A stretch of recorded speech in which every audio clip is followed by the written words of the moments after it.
ঘুমানোর সময় মাত্র 21 বার বিসমিল্লাহির রহমানির রহিম পাঠ করে ঘুমান। আল্লাহ রব্বুল আলামিন প্রতিটি নিঃশ্বাসের সাথে আপনাকে নেকি দান করবেন, প্রতিটি নিঃশ্বাসে নেকি দান করবেন। ভাই বিসমিল্লাহির রহমানির রহিম এই শব্দটা, বিসমিল্লাহটা পড়তে কতটুকু সময় লাগে?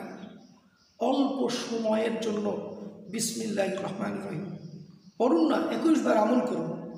আল্লাহ পাক রব্বুল আলামিন প্রতিটা নিঃশ্বাসে আপনার ঘুমটা হবে সুন্দর, এত সুন্দর ঘুম হবে। অনেকেই বলে যে হুজুর ঘুমাইতে পারি না, রাত্রে শুইলে ঘুম আসে না। ভাই কীভাবে আপনি ঘুমাবেন? আপনার ভিতরে আমল নাই তো, আপনার ভিতরে আমলিয়াতের কোনো জায়গা নাই। আপনি দুনিয়া দুনিয়া দুনিয়া নিয়ে ব্যস্ত। এই জন্য প্রিয় ভাইয়ের আমার, আমল করেন। মাত্র 21 বার বিসমিল্লাহির রহমানির রহিম পাঠ করেন, 21 বার পাঠ করে ঘুমান। এত শান্তির ঘুম আসবে আপনি কল্পনাও করতে পারবেন না। যারা ওষুধ খেয়ে ঘুমায় তাদেরকেও জিজ্ঞেস করবেন যে ঘুম ভালো হয় নাই।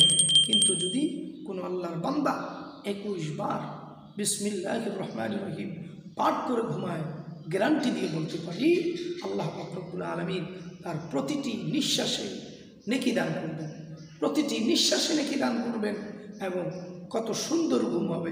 এটা আমল করেন, ইনশাআল্লাহ বুঝতে পারবেন।